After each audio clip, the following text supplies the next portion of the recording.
Welcome everyone. Welcome back. I took a brief hiatus, um, and I am so happy to be back to this new edition of Remixing Politics and Culture with me, your host, Pam. This evening, we have three candidates, two from the District of North Carolina School District, and one from the New Hanover County, North Carolina School District. Um, schools are uh, school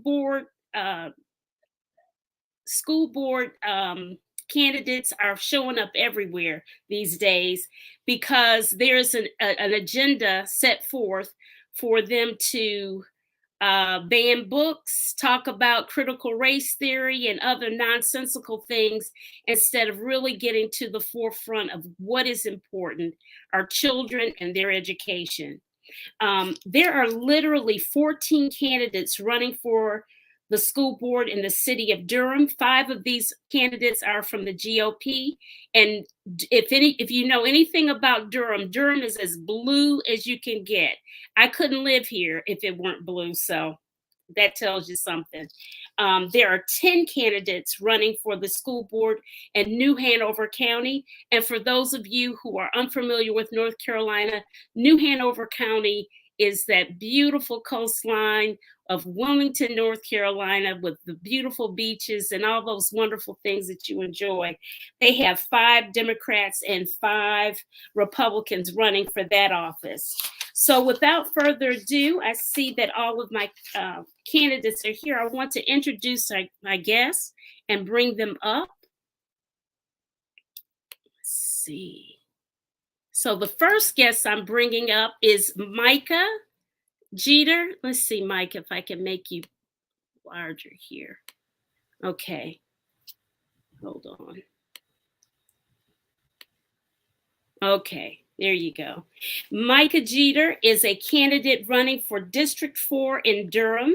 She attended North Carolina Central University, and later she received her MSW degree from UNC Chapel Hill. She has held multiple roles in Durham Public Schools as a Spanish teacher, a school social work supervisor, and above all, a parent to a child growing up in Durham Public Schools who is now in the 7th grade.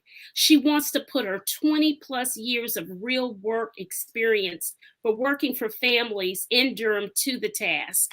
Welcome, Micah. Hi, Pam. Thank you so much for having me this evening. Absolutely, absolutely.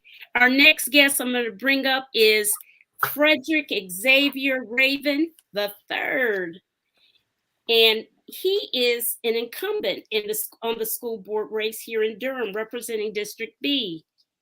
He is a Durham Southern High School graduate and a graduate of North Carolina A&T University and a 2-time graduate of North Carolina Central University.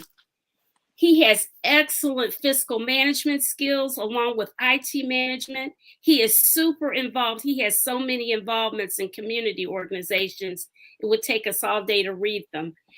With numerous Durham community organizations, he is a father of 3 with 2 of his children currently enrolled in Durham Public Schools. He's even served as the PTA president of Oak Grove Elementary School. Welcome, Frederick. Thank you. Thank you. I'm happy to be here. Thank you for the invitation.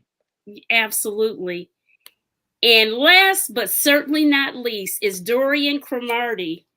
Dorian is a Wilmington, North Carolina native and a candidate for the New Hanover School Board. As I said before, Dorian is in the real pretty part of our state where we all like to go to relax and chill out. He attended elementary and middle school before moving to Georgia with his family. After serving in the Army in the 82nd Airborne at Fort Bragg, he suffered a serious injury as a result of a parachute jump and spent a year in rehab. He returned to his native Wilmington to essentially become a community leader and social justice activist in the spirit of his late grandmother, Rachel Freeman, whose tireless work as a New Hanover County School Board member brought about change. She fought for education, equality, equity, and excellence. Dorian will continue in her legacy and create his own legacy if he is elected to the New Hanover County School Board. He actually has his own legacy. It'd be even greater. How about that, Dorian? Welcome, welcome, welcome. Thank you for having me. I'm happy to be here. Yes, yes. You guys might have to speak up a little bit louder. Seems like your volume is a tad bit low. But let's just get right into things. I see some people are already chiming in. Good evening. Good evening, Denise. All right. And I want to a little bit of housekeeping. For those of you that are listening to this on YouTube, I am going, and if you don't have a YouTube account, I'm going to make sure that you can participate with your questions and what have you. Link that I'm going to put in the chat.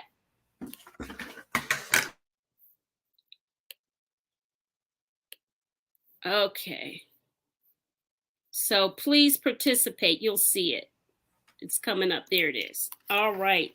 So for each of you, and it's the same question, but I'll go to each of you to answer it. Briefly, tell me, what is your why for running for the school board? And I'll go for ladies first. Micah, you tell us why. What's your why? Sure thing. So the reason I decided to jump into the race is really because of how my daughter struggled during COVID. Before COVID, she was an AIG student, a stellar academic performer. She was a social bug and completely engaged in life.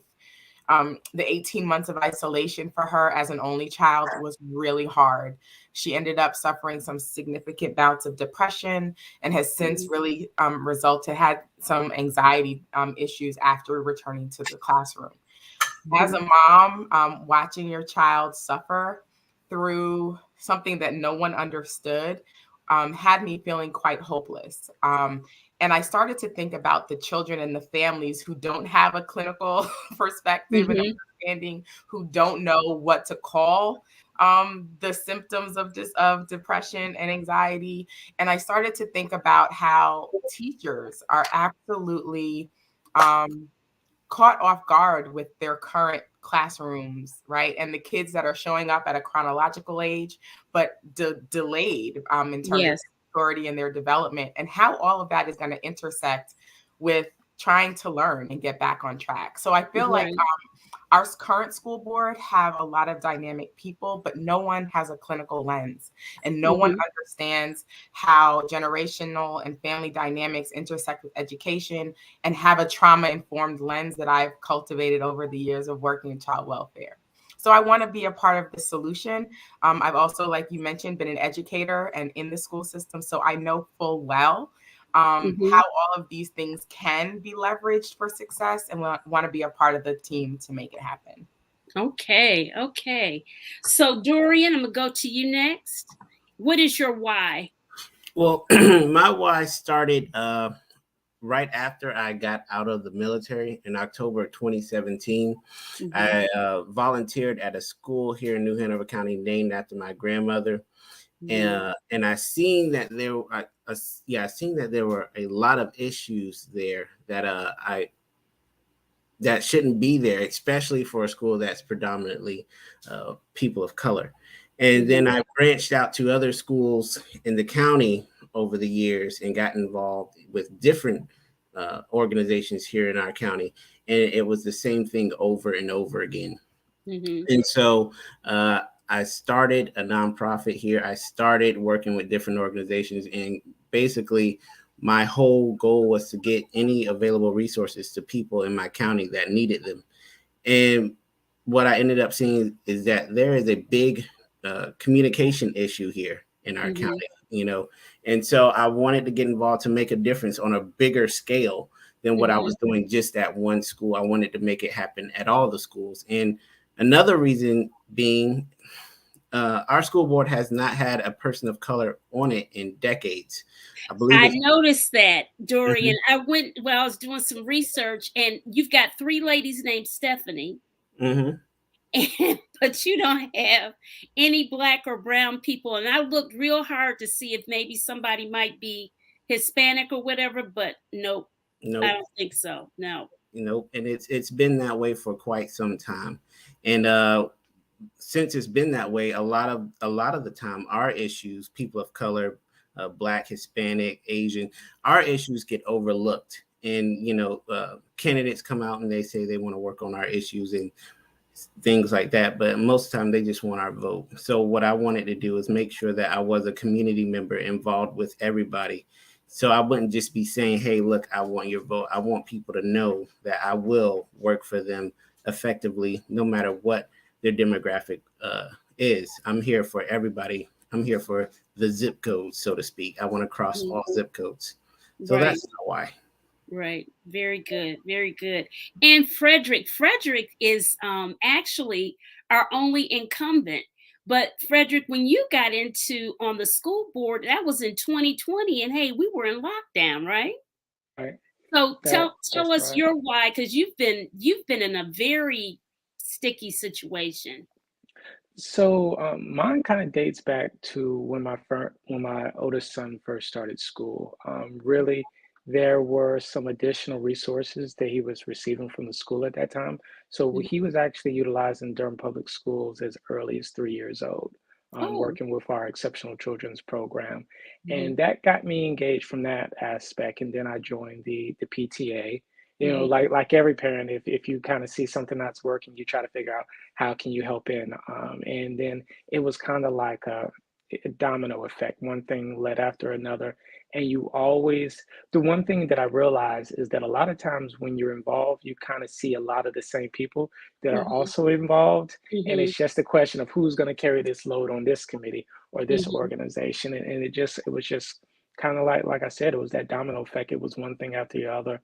And it got me to this point, which is where I am now. So currently, some of the things that I am advocating for is everything that you already talked about. Really, a lot of what people actually care about when they complain, if they don't know what school systems really do, is always questioning how come it costs so much to educate kids, right? And like at least with Durham, we may have a $500 million budget, but if you look at the amount of money it costs just for us to run operations, it's like 85% of that goes to salary.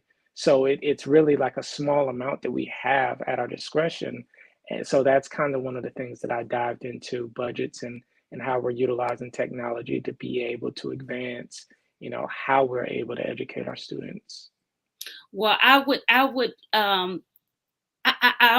don't want to choke over that salary that salary situation, because I don't think they get paid nearly enough. Not nearly enough. I don't. Because and I have some experience because I've worked in DPS, and I know a lot about the Exceptional Children's Program and what have you. And it's just some of the problems that I perceive that happen in our school systems aren't things that we can legislate ourselves away from, that we can pay ourselves out of. So much of that all starts at home, and then it goes out, because if you don't have the structure at home, the support at home, the food at home, food insecurity, huge issue. Listen, when I used to be in the school system, I recall some of the baddest kids showing up on those days that, a lot of kids wouldn't show up till they were half days or whatever. But the reason why is because they were going to get lunch, and breakfast, right? So there's so many societal issues that the school is looked upon to fix. And, you can talk about all these other crazy situations, banning books, CRT, whatever, but really, everything starts at home and goes out that way, really. Well, it's me stop preaching. Okay. So one thing that I heard in a debate, there was a debate on, well, not a debate, a discussion of school board members this past, was it Saturday at St. Joseph's AME Church? I think it was Monday. Or was it Monday? I can't remember. Listen, the days are definitely running together for us too. They're all running together. But listen, Dorian, we had this here in Durham County, and we had this whole school board discussion thing, and various people were there, and all the school people that were running, and they some people were very critical about the lack of progress on Black and Brown kids, on their point of proficiencies, of why they are so far behind. And it's some research that I was doing about your school district is at New Hanover County, Dorian. I saw you have the same, you guys essentially have the same issues that we have in Durham with children being behind. What do you, and then kids even got further behind due to the pandemic. How do you address that? How do you address that, Dorian? Well, for specifically for my county, I would say it starts with a couple of extra summer programs. It may even have to start with a program before pre-kindergarten, especially here. I mean, here in New Hanover County, we have 2 schools that are 99% free and reduced lunch, which means that those kids really and truly are coming to school to eat food, to eat. You know, and that's a big issue. And we also have to remember that here in New Hanover County, we also suffered before COVID. We suffered the 2 hurricanes that came back to back. And for both of those times, me and others in the community had to distribute food throughout the community because the school system fell short on doing that. And then we also have to remember here in my county that we have a seclusion and restraint program against our EC children. And so if you what is that? Seclusion and restraint is basically when a teacher does not know how to deal with a student that is acting out or perceived as being bad, they will seclude them or restrain them in a room, a padded room. And a lot of times that student is a EC child, exceptional child, special needs child. So that child is put away in this room, doesn't know when he or she is coming out, not given bathroom breaks sometimes, not given food sometimes. A lot of times these children do not know how to communicate to their parents that they've been in that room. And sometimes parents don't know that their child's been in that room, till months later. And that's something that is very normal, you could say, but it's here in New Hanover County. And we also have a big homeless issue here in New Hanover County. Like Denise said, there are about 300 children in my county who are homeless because we have a black mold situation going on with our WHA. So if you ask, black mold, excuse me, Dorian, a black mold issue, is that due to the hurricanes, the natural disaster that happened? Well, it has a little bit to do with that, and some would say that it started years before these hurricanes, and the WHA just did not do a good job at handling the black mold, and so it just grew and grew and grew. So we have a lot of issues here in New Hanover County that has to deal with our education. So if you ask me, what is the way to address students falling behind here in New Hanover County? It's like a tree. It's not just one solution. I need many solutions. So I spent my time trying to make sure that kids had a place to stay, trying to make sure kids had proper food to eat, and trying to make sure that parents knew where they could go when they needed someone to talk to. But the issue here in New Hanover County is our school system does not communicate to parents and teachers about these resources. And so a lot of times, I tell people all the time, I only know what you tell me about. I have an open door policy with everybody in the county. And as long as you're being a civil adult, I will sit and listen to you.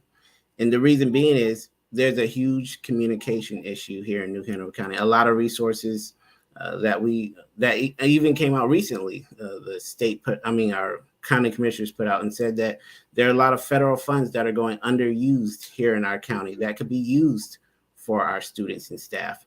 And so what I'm trying to do is fix all of these issues. It's only one of me. I'm well known in my county as the person that is everywhere. And I'm trying to be as effective as possible for everybody. Okay. Denise says Dorian is the very first New Hanover County School Board candidate fighting for our exceptional students. That's awesome. Awesome. Okay. Micah, I'm gonna come to you about this, the same question. The big issues such as getting Black and brown kids on point with their proficiencies on subjects. Sure. So I think much like Dorian said, it is a complex issue. There isn't one solution that's going to be like a magic wand. But the areas around, for me, that I feel are where we can start and do things a little bit differently is first really figuring out how to leverage our parents and our community to support our children that need to catch up. I believe our parents are our most underutilized resource in the district.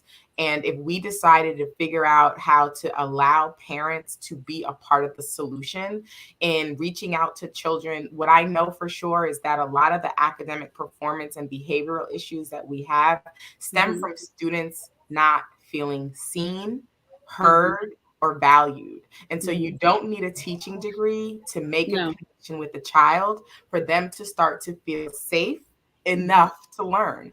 And so I really would make that one of the primary steps to look into. The second being that our teachers have had a lot of training. They've gotten social and emotional learning training. They've gotten some other curriculum specific training, but I don't know that they've had the opportunity to really figure out how to apply the new strategies that they're trained on and help them to understand the why they should reach for a new strategy or reach, for a new curriculum that's been taught and try it in the classroom to what end. So I think our professional development in Durham is pretty robust in terms of the types of models and evidence-based practices that they've adopted.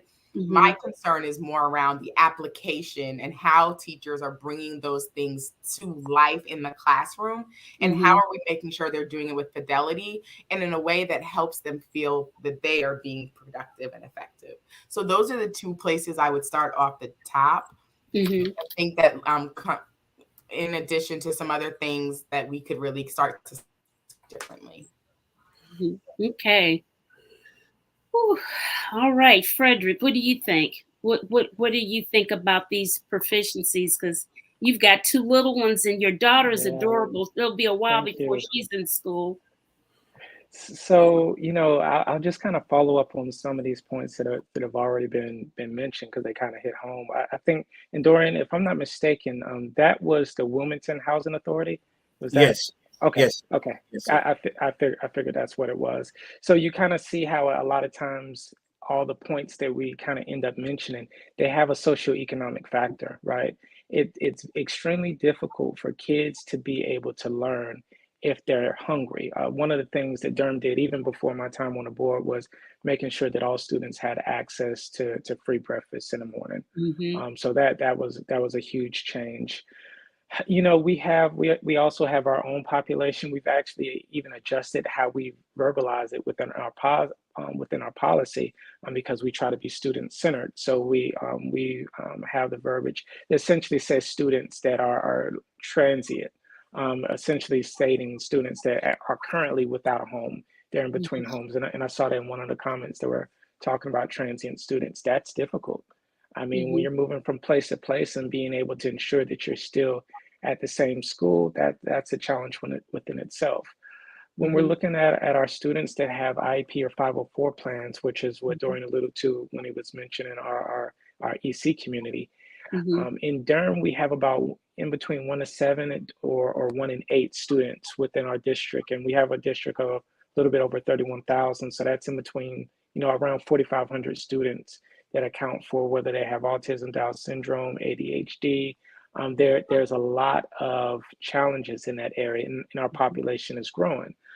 So being able to acknowledge that, one, we do have like an artificial cap of what we're even reimbursed by from the state and how that's funded.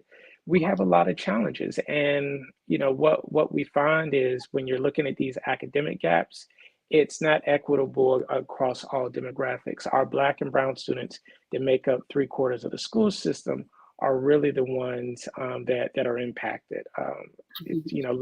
Less than 2/3. Excuse me, 2/3 are meeting that level, but there's a third that we're leaving behind. So one of the areas that I wanted us to at least raise awareness on is how do we contend with that? And my thought is, when you have limited amount of resources, right? You're limited on your curriculum as a whole of what you can change. Is focusing on mentorship. I know I've been a mentor. I've been involved with Evolve Mentoring for a decade. One of the things we do is we actually help support my brother's keeper and my sister's keeper in Wake County, even as a student advisor at every level. Even in professions, there are apprentices, right? And that's for a reason. It's because you need somebody to be able to help you see the easiest path to take. Not saying that you always have to take the easiest path, but actually providing somebody with a roadmap helps them get to a destination, as opposed to sending them on the travels like Clark and Lewis across the great frontier of America.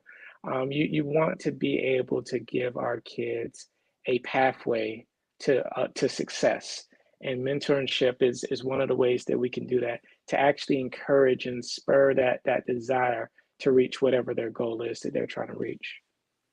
Okay. Oh,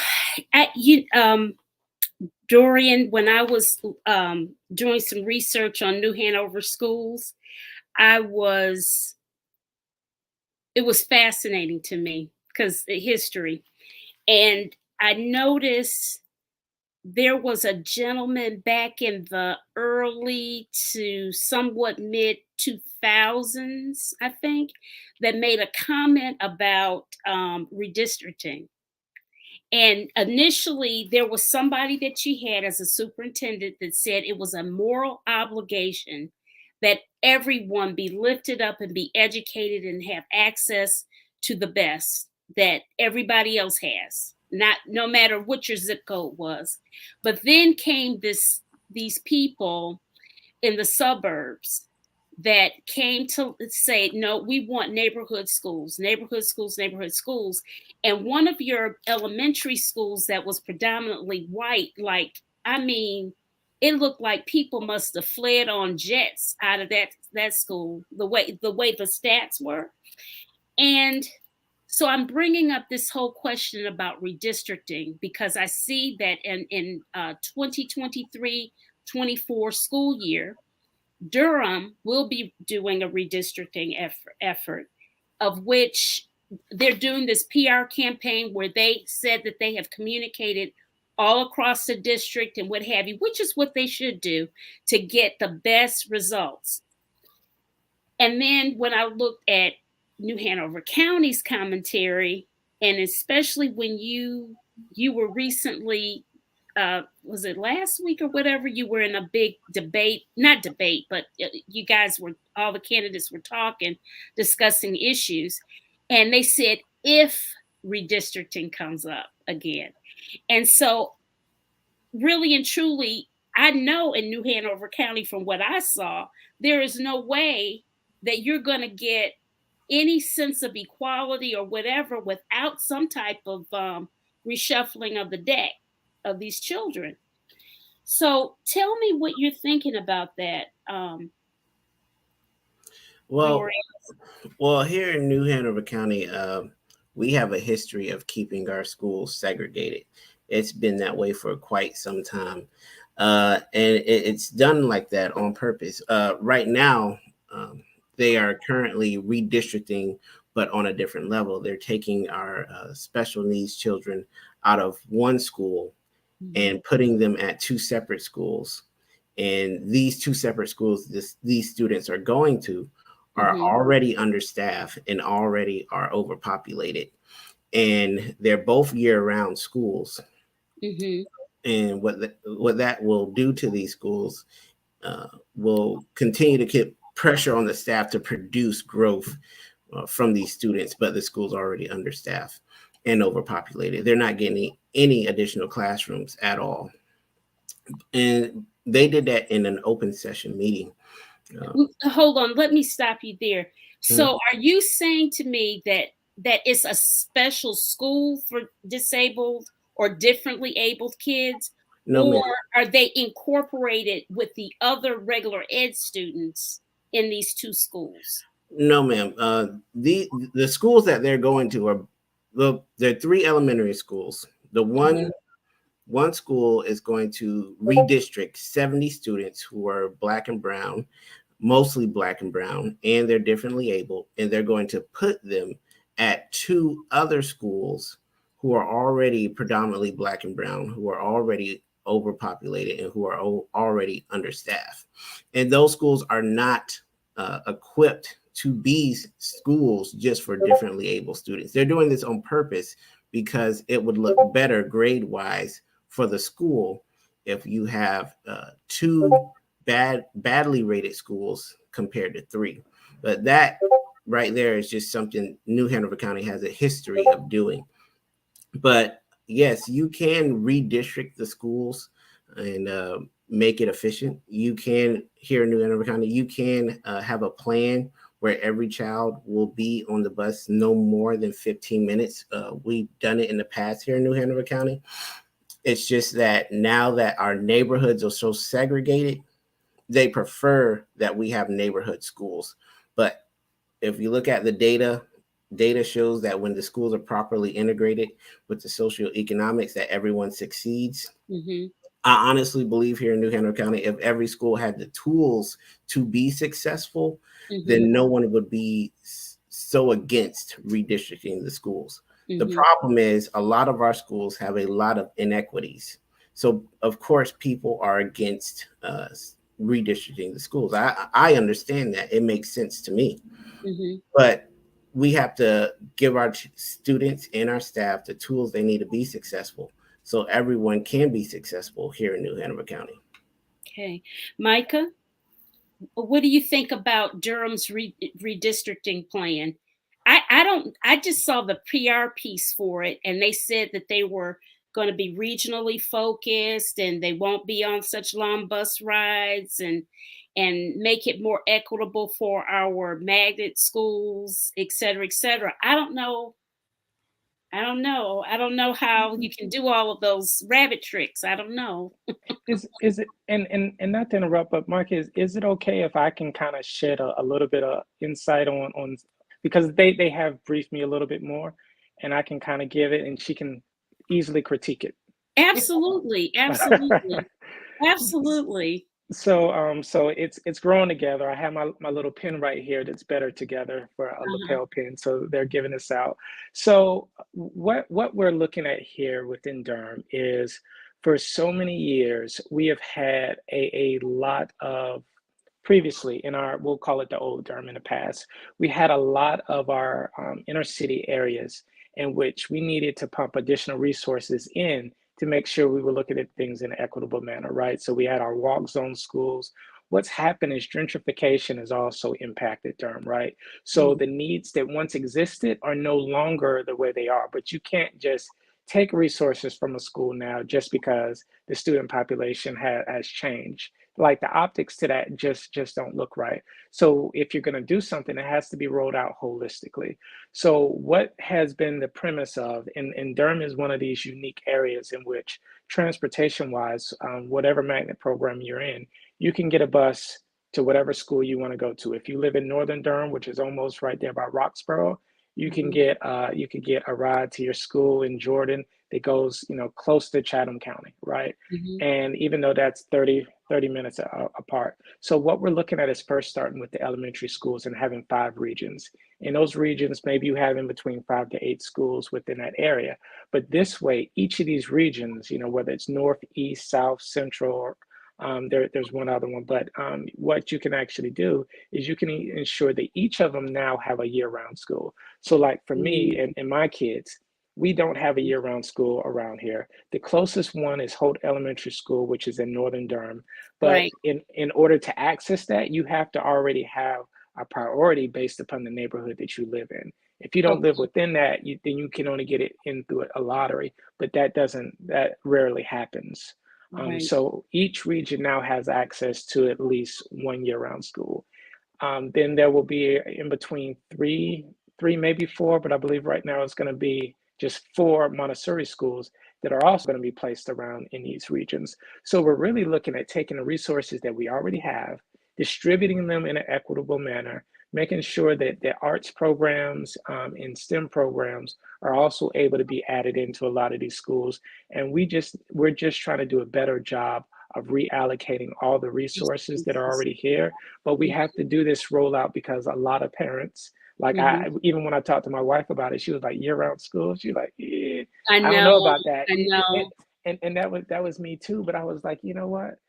Sometimes one of the things that we realize is that when you don't have year-round school and you have kids that are out of school for 2 to 3 months, right, you kind of lose some of those gains that you made. So it's a give and take, you know. Yeah, that's good, and I'm so glad that you were able to articulate upon that regional program. And you know what, Dorian, and listening to what Frederick said, I don't see why there cannot be a duplication of efforts. No need to reinvent the wheel. People just take ideas from other places and merge them together. Frederick, you said something interesting. You said, well, the optics on just taking away certain resources wouldn't be good. But I don't think New Hanover County got the message, because I don't think they really care. I'm just saying. I mean, to be honest with you, that is the answer. I mean, here in New Hanover County, we have some good things and we have some bad things. And one of the bad things is we have a habit here of doing things the way we've been doing it, because that's the way we've been doing it.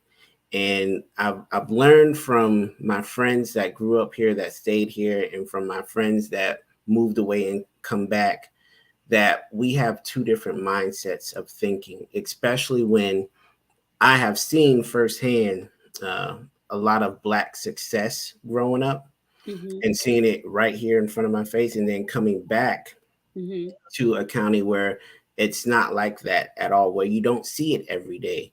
So when I come back and I give my ideas and thoughts on how we can tackle this issue, a lot of times I get the response of, you're thinking too far outside the box, or it can't be done. And then I say, well, it's been done in this school district, or it's been done in this school district, or it's been done in this country. And then they say, oh, you know what? It can be done. We can do this. We just have to make it a priority, and that's what we're working on here. And I'm making headway in a lot of places. And so hopefully in the end, what I plan to do is end the school to prison pipeline here and create a cradle to career pipeline. All right. Cradle to career. Micah, we haven't heard from you. We've got to hear from you. So I want to start off by saying that Fred read my mind. I was thinking, well, Fred needs to tell him what it is, because he's been working with the people. So I appreciate you jumping in, Fred. Thank you. In terms of my perspective on the Grow Together strategy, I think that there's a lot more to be, flushed out. I think the bones of the proposal are sound. I believe that it does look like they've taken some painstaking efforts to ensure that the concepts of equity, excellence, and access have been or will be achieved, right? So the plan is being publicized with a rollout in like 3 or 4 years. It's not going to be an immediate shift, right? So I think for some families, it's a little bit of a disappointment, because the current lottery structure as we have it is anxiety provoking. It really is. I know about it. Yeah. It drives you into like this fevered pitch of like, oh, what? And then if you don't get into your magnet school, you feel like your child is receiving a secondary education. Right. And that's what I believe is part of what are moving families to charter schools, right? Because they put in for the magnet they want, and then there's only 3 seats available anyway, and there's 800 people that requested it. And then when they don't get it, they feel a grievance, right? And so, well, if I can't get that, I'll choose something else. And so I think that it's an absolutely good start. I worry a little bit about how you bring things to fruition, right? The implementation of these plans, right? So a lot of things look great on paper. You can spin it and you can do a nice video and it looks amazing, but how will it really be executed and brought to life? It still bears, time to see and flush out. They are working. I will also say that Durham County Public Schools made the effort to get community input. So a lot of the solutions and the proposals that we're seeing right now aren't just from central office and administration deciding what to do. They did the work with communicating with families and individuals and made multiple opportunities for people to have input and ask questions. And they are committed to that continuing to be how they, move forward through this process. So I am very hopeful that with some additional new perspectives on the board, that we can help things to move in a more intentional way to get to the equity and balance that our community deserves and our kids need. Right. Very good. Listen, one of our guests, and thank you all in the chat, Denise, and it was another gentleman in here, Yolanda, and there was another guy in here. I can't find him. Paul Stevens, thank you so much for all of your interactive talking back to us. Black Women in Artificial Intelligence, she quite often comments on my lives, and she says that STEM should be required. And we're going to talk about it a little bit, just because you mentioned it before I wrap up with the final question. So let's talk about STEM, because Dorian, forgive me, I don't know what new industries are coming into New Hanover County, and I'm sure there are some because North Carolina's hot. But we've got Apple coming, we've got Fidelity Investments coming, we've got that electric car lady. I shouldn't call her a lady, but as a woman that's the CEO coming to Chatham County, and that car looks good. I was very impressed. I was like, oh, wow. And see, I'm from Detroit, so I don't want it to look too good because I, got to ride for the Motor City, right? But at any rate, we've got all of these industries coming, and they're all connected to STEM. And so you can't have good employees unless the school system is doing their job in teaching. So that is exactly what my platform is all about. Science, technology, engineering, and math, STEM. My platform talks about putting a bigger emphasis on foreign languages, math, science, technology, and history. Reason being is what you said. We have all these industries coming to North Carolina. And what I want to do here in New Hanover County is provide a life skills center through the county for the kids, where at an earlier age, they can learn a foreign language. They can go ahead and find out what they want to do in life. A lot of our young people know what they want to do in life, but they don't know how to get there, and they don't have the skills to get there. But if we find out what they want to do in life early on, put them in programs before or after school, and then enroll them into programs in high school, internships, entrepreneurships, apprenticeships.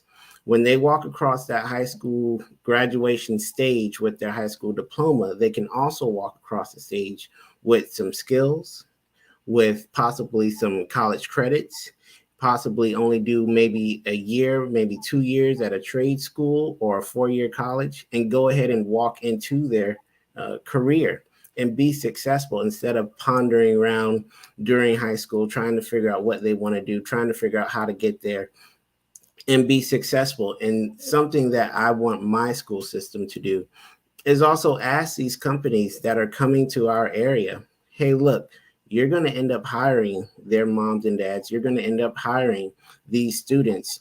It's time for you to put up some money and invest in these children's future. And that's what I want to do here in New Hanover County. Verona Middleton says, STEAM or STEM, let's not lose the arts. Hey, I'm with you, Verona. I love the arts. I love the arts. Love it. And Paul says, arts should have its own level of importance. It has nothing to do with STEM, in his humble opinion. Well, I don't know. That's the wonderful thing. We all got an opinion, and they're all worthwhile hearing and communicating. Okay, so we all know that these races for school boards are so crowded, and that is intentional. There's a strategic move going on, and we must not let apathy about voting get in the way. Guys, I'm going to go to each one of you. What's your best word on getting people out to vote? That's why I started this channel. I had it in my head all along, but when I realized, oh my God, in January, this is midterm elections, I thought, Pam, stop procrastinating, stop being so concerned about perfection. Just start it. Just start. And so I want each of you to tell me how you think, what's your best word on getting people out to vote? How are you motivating people to get out to vote? So for me, I think all of us can share that challenge. There's been a significant drop in even just volunteer participation around like the campaigns and people attending events and stuff writ large, from my understanding. And so I worry that if they're not coming to our events to at least have the dialogue about the issues, will that translate to them also not voting? So what I've been trying to do with my, I have a Golden Girls crew. My mom is retired and her homegirls have jumped in full floors and helped my campaign every step of the way. And so what we've been doing is having that dialogue every chance we get, right? This is a critical moment, particularly in Durham with the Republican slate on deck, that we have a very progressive school district and school board. And if for any reason, any of those seats were to fall to one of the individuals on the Republican slate, they would have the opportunity to bring a lot of our forward movement to a halt by way of their, just being defiant, and creating chaos and noise in our community that we don't need, given the huge challenges we have to clear. So what I've been doing is just talking to parents, and even like I've had some conversations with parents whose kids are in charter schools, and they say, well, I pulled my kid out, and I'd have to say, no, wait. Your voice is still your vote. Exactly. And regardless of where your child is being educated, you need to be voting for the good of the community. You need to be casting your ballot, because what we hope to achieve is we want to pull you back into the public school circle. We understand you left. We understood we missed the mark for your family. But if we get the right people on the board with the right focus and momentum, then we can change it so that the choices at your disposal are more varied and more available and more up to par. So those are some of the things that I've been saying. Yeah, I really have a visceral reaction to charter schools, because I feel like it's my taxpayer dollars paying for essentially more like a private school situation. And many of them are not as proficient or proficient at all in exceptional children's programs and what have you. So my thing is, if you're taking my tax dollars and you are utilizing it for your schools, you get a portion of that. You need to be doing what the public schools are required to do and mandated to do. I don't understand why there's a difference, but anyway. Nicole Dempson had said, how do you incorporate STEM and the arts in the school? I guess you just provide the programming. And Daryl Bryant said, excellent point of view, Micah. Okay. So any of you have any last some words of wisdom or things that you just are really intentional about with your campaigns? And before I say that, all of you people that are listening on YouTube, will you please like the video, thumbs it up, and subscribe to the channel? Thank you. Okay. Dorian, what do you got any last lingering thoughts? And first of all, are you the only person of color running for office? No, ma'am. I'm the there's another woman of color running for office. Her name is Veronica McLaurin Brown, and she's running also as a Democrat here in New Hanover County. Okay. The hope is that all four of us Democrats take the seats. So what I've been asking people to do here in New Hanover County is to vote, but vote and be informed. Vote and be informed. Vote and be informed. There are a lot of Republican candidates who are auctioning off weapons to raise money.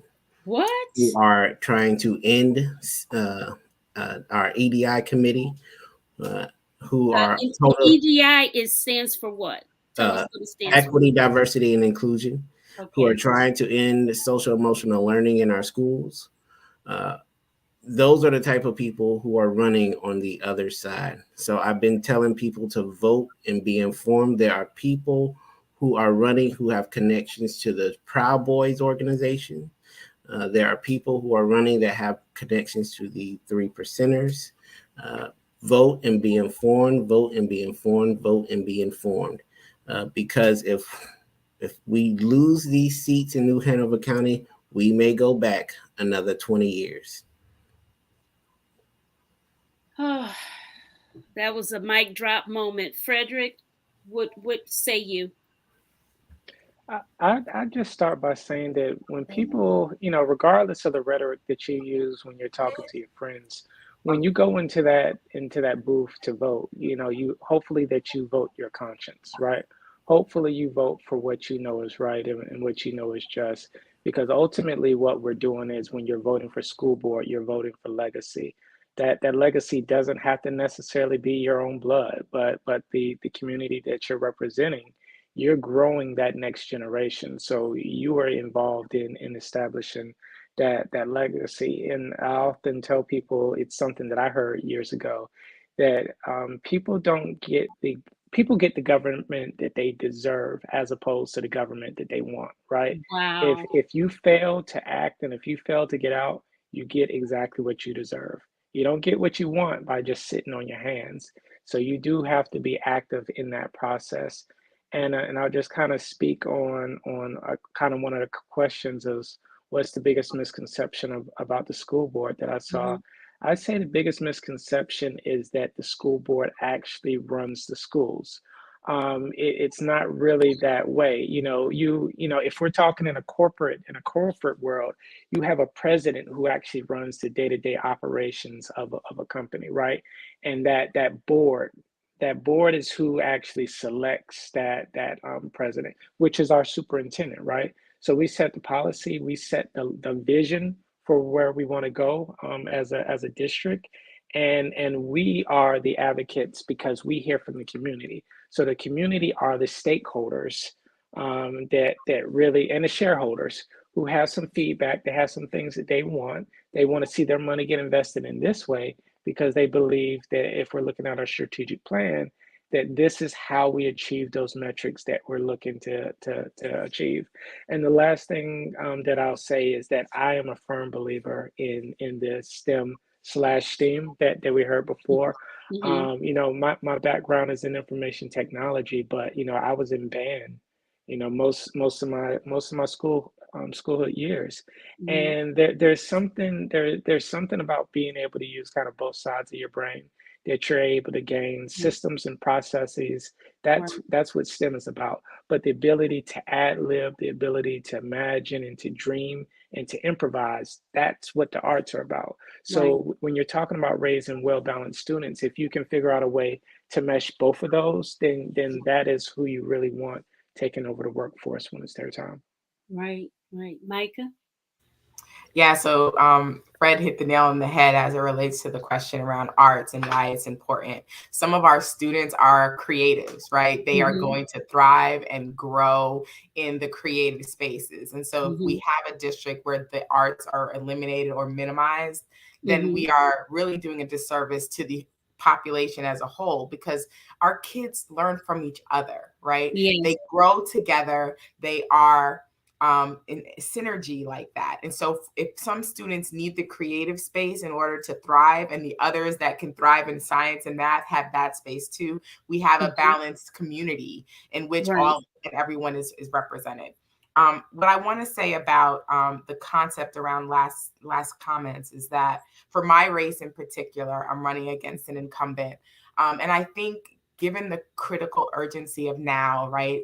combined with the mental health crisis that COVID has created for our teachers and our students, in addition to the disparities in the proficiency gaps in our district, I believe that we need something new. We cannot continue with the status quo for the representation of District 4. As a parent who's lived it, my lived experience will help to better equip the board in deciding what's our next step. How do we pivot? How do we support families? And what do we do as we move forward to keep all of our kids center focused? The concept of an expectation of excellence, right? So regardless of what child's limitations or interests or desires are, our kids have to start feeling what it is like to succeed. Right. Succeeding breeds the desire to succeed a little bit more. So we've got to figure out ways for teachers and administrators and parents to create that opportunity at a regular clip for every single child. And we've got to create spaces for teachers to use their creativity, what they know for sure that may be outside of the box, and allow them to leverage that to reach the kids that may be struggling more than others. So that's what I would just say, in addition to all the great comments that have happened so far during this conversation, is that our district and our board needs some fresh blood. And so that's why I decided to run. I'm asking for everyone's support. Okay. Listen to the audience out here. It's an interesting mix. We've got two candidates from Durham County, Miss Micah Jeter, Frederick Xavier Raven III, and then from New Hanover County at our beautiful coastal beach line, we have Dorian Cromartie. And Dorian is, Dorian, I'm so glad you answered my Facebook request, because I'm so pleased to meet you. And listen, you guys, you are welcome back anytime. Win or lose, I'm believing all y'all gonna win. And so that we can keep the conversations going about how we can improve things for our children, wherever they are. And hopefully we'll even get some people that are from other states and what have you, because that is the intention for this show. I appreciate you so much. I wish you all the very, very best. I will include their information in the chat box, where that you can go to their websites and learn more about them and make your decision, because the primary is May 17th here in North Carolina. And I will be the only time to vote for school board. You've got to vote now. There's no general. Oh, wow. I didn't know that. Oh. Stop the madness. Are you in Durham anyway? In Durham. What about for you, Dorian? Do you know? We'll have a general. Okay. And that's crazy. That shouldn't. The general here is around my birthday. So the greatest gift people can give me is their vote. So when's your birthday? November 2nd. November 2nd. Okay. Okay. Good luck to you, brother. That's a long time. Keep fighting. Oh gosh, it's so many more comments. Let's see. Geez, let's go. Fresh blood. Look. Oh, Denise, thank you. Denise, thank you, Pam. Oh, thank you. Let's see. Dr. Rhonda, I'm believing you will win too. Amen to that. We're spreading this positivity. Fresh blood breeds innovation and fresh ideas. Let's see. Let's go. That's right.